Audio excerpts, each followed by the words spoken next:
Hello students, कैसे हैं आप सब। उम्मीद है आप सब अच्छे होंगे। आईसीटी वर्चुअल क्लासरूम में आप सबका स्वागत है। मैं विकास, कक्षा 9 का बच्चों। आज हम केमिस्ट्री करने वाले हैं और केमिस्ट्री में हम आपका फर्स्ट चैप्टर यहाँ पे कुछ क्वेश्चंस उसके करेंगे फर्स्ट चैप्टर के। चलिए चलते हैं स्मार्ट बोर्ड पे और करते हैं कुछ क्वेश्चंस।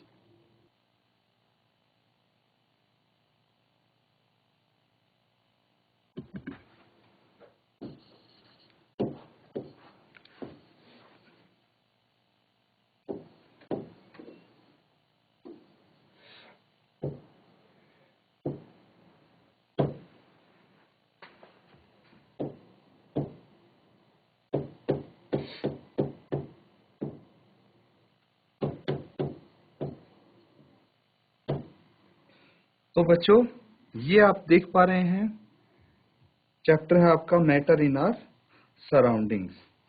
तो उम्मीद है इस चैप्टर के जो क्वेश्चंस हैं वो आप अच्छे से कर पाएंगे, क्वेश्चन आंसर जो हैं। तो मैं आपके लिए कुछ क्वेश्चंस यहाँ पे लिखूंगा जिनके आपको आंसर्स लिखने हैं अपनी नोटबुक में, ताकि आपको भी पता लगे कि भाई कितने आपको आंसर्स आते हैं। और यहाँ पे पहला क्वेश्चन मैं आपके लिए लिखूंगा।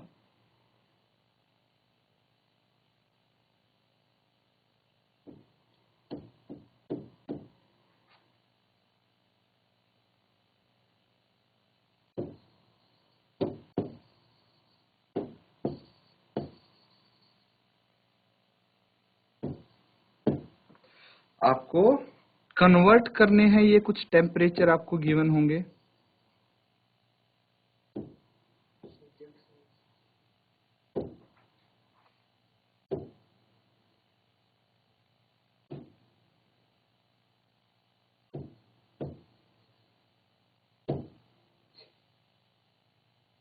कुछ टेम्परेचर है जो आप कन्वर्ट करेंगे बच्चों।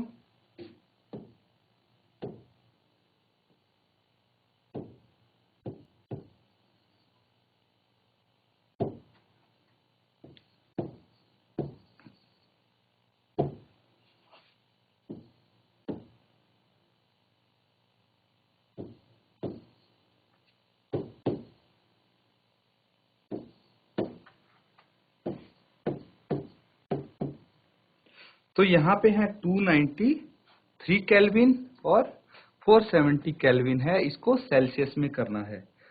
एक बारी आप इनको करके देखिए क्या आंसर आता है। आप आंसर शेयर कर सकते हैं बच्चों चैट के माध्यम से। एक बार इनको करके देखिए, कन्वर्ट करके देखिए कितना सेल्सियस आता है। 293 और 470 केल्विन, ये आपको बताना है।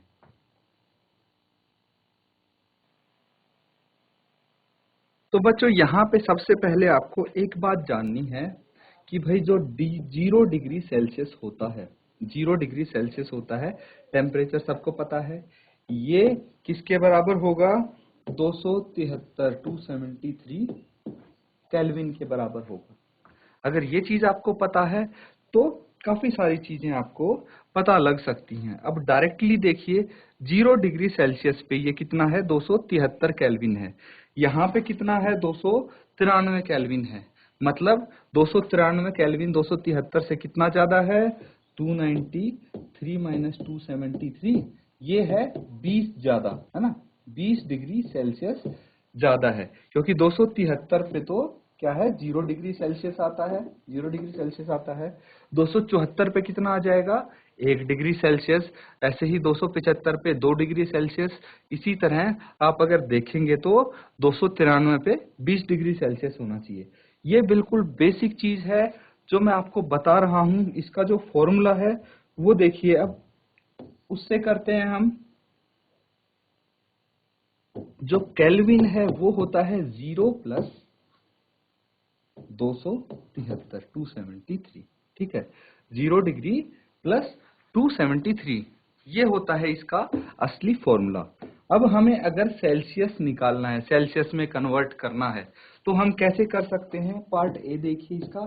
पार्ट ए अगर सॉल्व करना है, सेल्सियस में कन्वर्ट करना है, तो हम क्या करेंगे?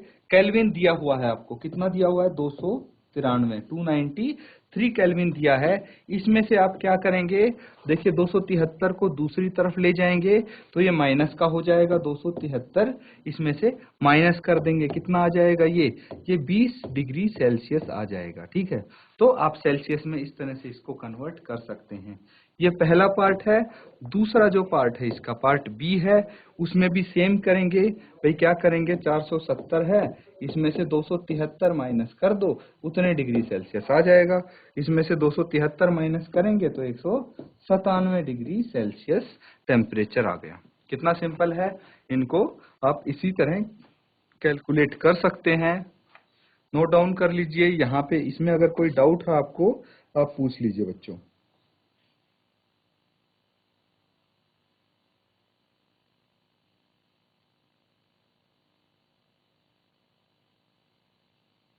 तो बच्चों ये क्या चीज है, ये है सेल्सियस। ठीक है, सेल्सियस है।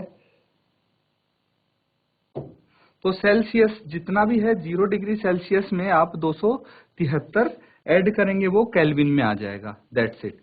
मैंने वही चीज आपको बताई थी कि जो 0 डिग्री सेल्सियस है 273 केल्विन के बराबर रहेगा। नेक्स्ट क्वेश्चन करेंगे हम। तो और बेहतर आपको समझ में आएगा।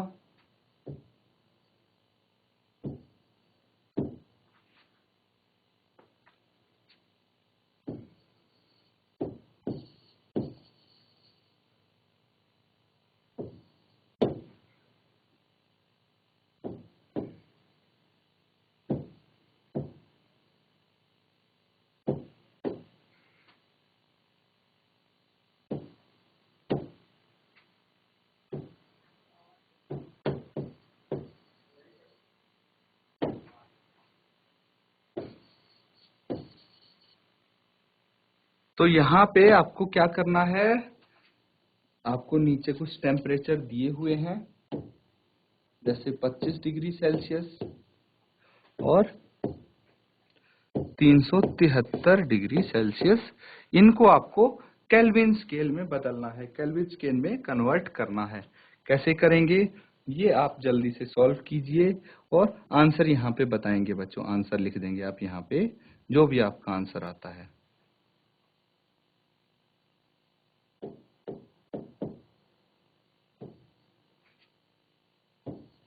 क्या आंसर आता है बच्चों, इसको कन्वर्ट कीजिए और चैट के माध्यम से अपने आंसर शेयर कीजिए।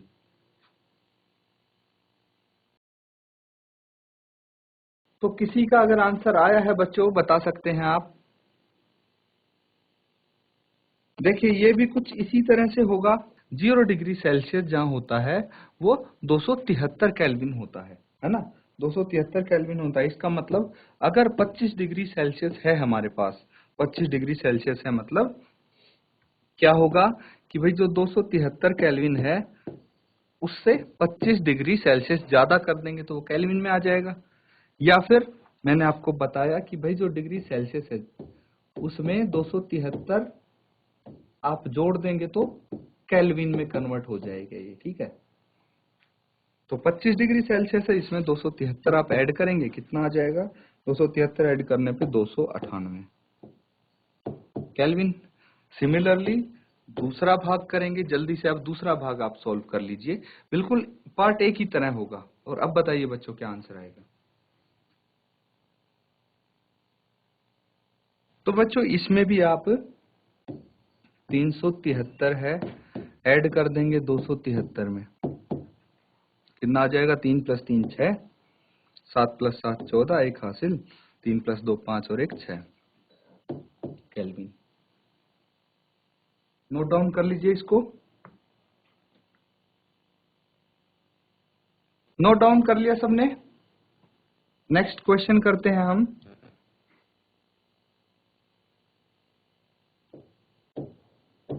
ध्यान से क्वेश्चन देखना, उसके बाद आंसर करना है आपको।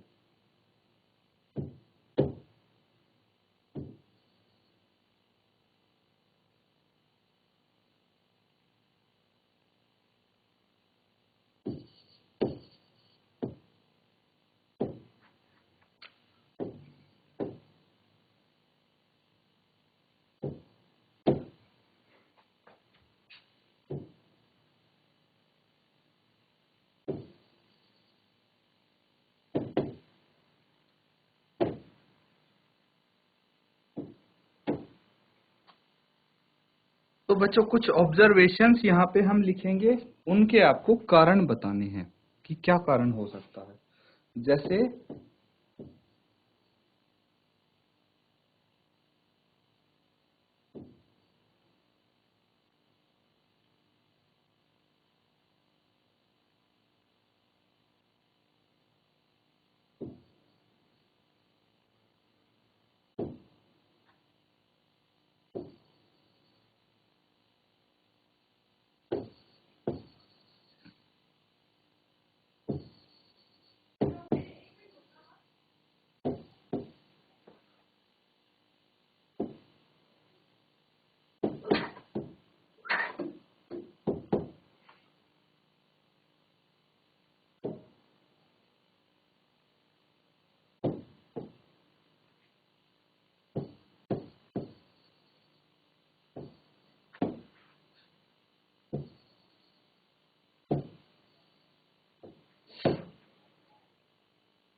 तो बच्चों यहाँ पे आपसे ये बोला गया है कि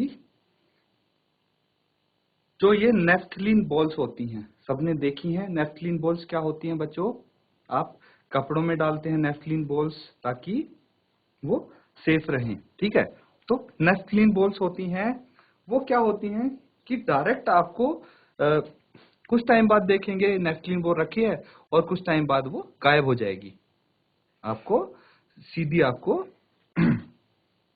गायब दिखेगी, मतलब वहां पे नेफ्थलीन बॉल्स नहीं रखी होगी कुछ टाइम बाद। तो इसका कारण क्या है कि नेफ्थलीन बॉल्स गायब क्यों हो जाती है कोई भी अपना सॉलिड छोड़े बिना। इसका रीजन आपको सोचना है बच्चों, क्या कारण हो सकता है कि जो ये नेफ्थलीन बॉल है वो एकदम गायब हो जाती है। तो बच्चों अगर हम इसका रीजन के बारे में सोचें, इसके कारण के बारे में सोचें, तो क्या हो सकता है। देखिए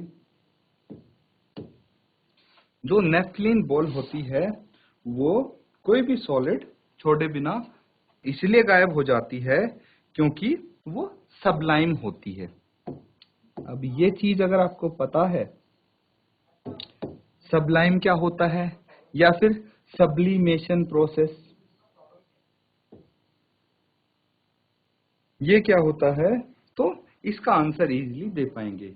तो ये बच्चों ऐसा प्रोसेस होता है जिसमें जो सॉलिड होता है, ठीक है, जो ठोस होता है वो सीधा गैस में कन्वर्ट हो जाता है। किसमें, सॉलिड जो मॉलिक्यूल होते हैं वो डायरेक्टली सबलाइम होके गैस में चेंज हो जाते हैं, वेपोराइज हो जाते हैं। क्या हो जाते हैं वो, वेपोराइज हो जाते हैं, वेपर में कन्वर्ट हो जाते हैं।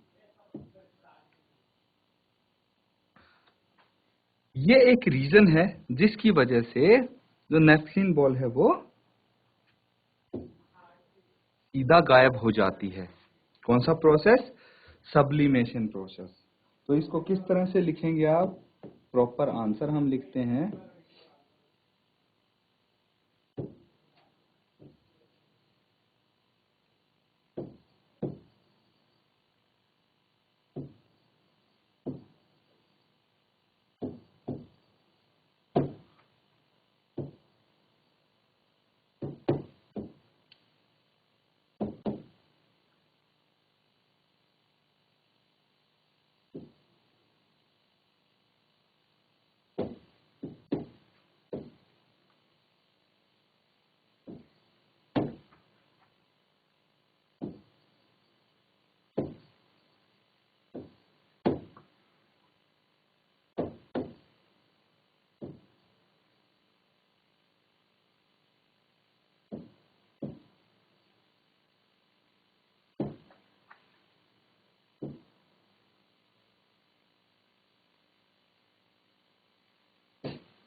तो बच्चों ये रीजन है, आप इसको नोट डाउन कर लीजिए।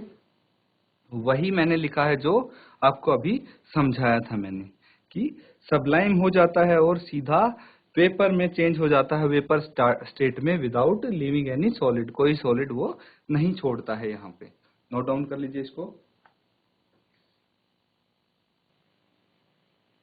चलिए नेक्स्ट क्वेश्चन देखिए, इसका अगला पार्ट।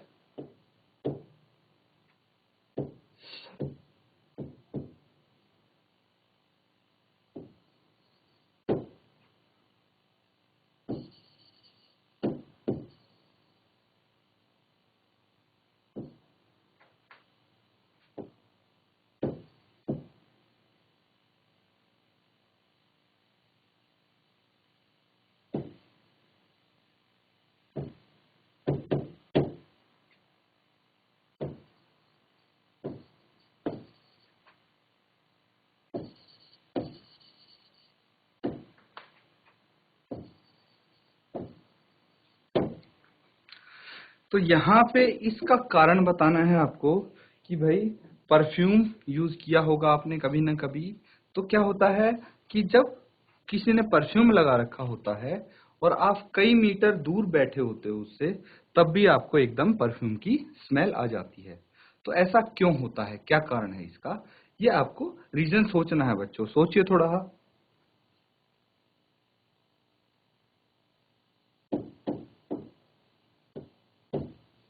देखिए इसका कारण सिंपल है कि परफ्यूम जो होता है उसमें क्या होता है, वोलेटाइल सॉल्वेंट होता है।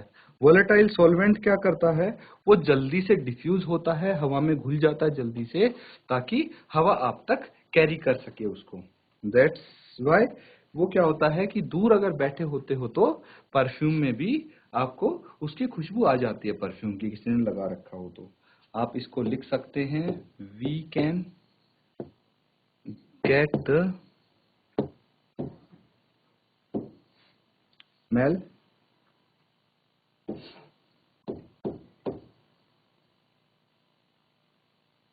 smell of perfume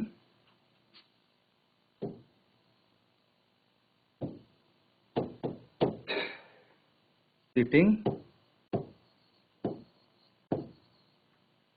several meters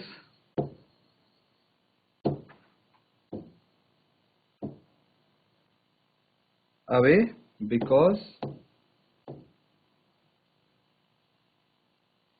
perfume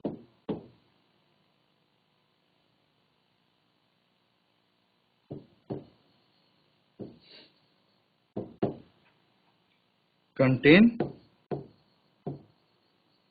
volatile solvent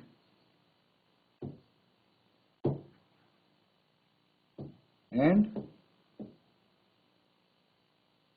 diffuse faster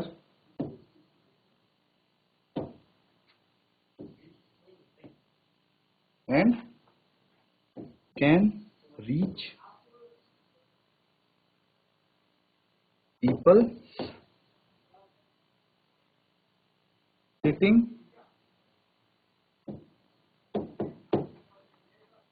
several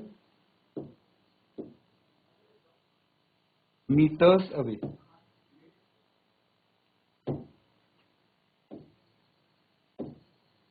ये है बच्चों इसका आंसर, नोट डाउन कर लीजिए।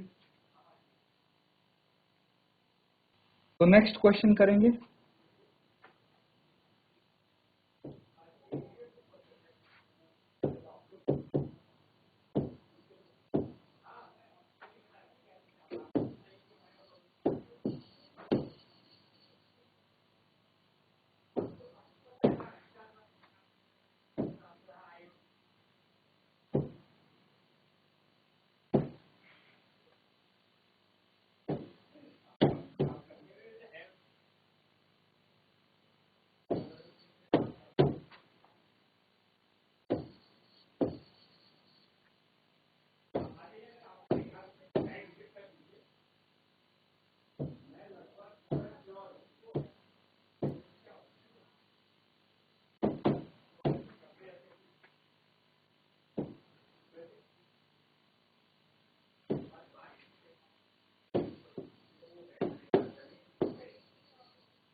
तो बच्चों इसमें आपको अरेंज करना है इनको, जैसे जैसे इनकी force of attraction increasing order में इनको अरेंज करेंगे आप। तो कैसे इनको अरेंज कर सकते हैं, देखिए सबसे पहले आप ये बताइए कि क्या आपको पता है कि जो फोर्स ऑफ अट्रैक्शन होता है वो किसमें ज्यादा होता है, किसमें सबसे कम होता है। तो देखिए एक होता है सॉलिड, एक होता है लिक्विड और एक होता है गैस, ठीक है। तो फोर्स ऑफ अट्रैक्शन मैक्सिमम किसमें होता है, इसमें होता है मैक्सिमम, सबसे ज्यादा इसमें होता है। क्यों होता है बच्चों, क्योंकि देखिए एज कंपेयर टू लिक्विड और गैस, जो सॉलिड होता है उसके पार्टिकल्स एकदम पास पास होते हैं, पास पास होते हैं ना, ऐसे होते हैं बिल्कुल पास पास। और जो लिक्विड होता है उसके थोड़े से दूर होते हैं, है ना। तो इसमें सॉलिड से तो कम होता है लेकिन गैस से ज्यादा होता है फोर्स ऑफ अट्रैक्शन, जबकि गैस में काफी दूर दूर होते हैं ये पार्टिकल्स, ठीक है, काफी दूर दूर होते हैं। तो सबसे कम गैस में होता है फोर्स ऑफ अट्रैक्शन, इसके पार्टिकल्स में होता है। अब देखिए वही बात हम यहाँ पे करने की कोशिश कर रहे हैं। तो इन तीनों में से बताइए ऑक्सीजन, शुगर और वाटर में से सबसे कम फोर्स ऑफ अट्रैक्शन किस में होना चाहिए, जो गैस होगा, और गैस की फॉर्म में क्या होती है ऑक्सीजन, तो सबसे कम इसमें होगा। उसके बाद भाई गैस आ गई और कुछ गैस है नहीं, तो लिक्विड देखेंगे हम, वाटर लिक्विड होता है इसीलिए इसके बाद इसमें आता है फोर्स ऑफ अट्रैक्शन, और उसके बाद सॉलिड में आता है जो कि शुगर है सबसे ज्यादा। तो इस तरह से हम इसको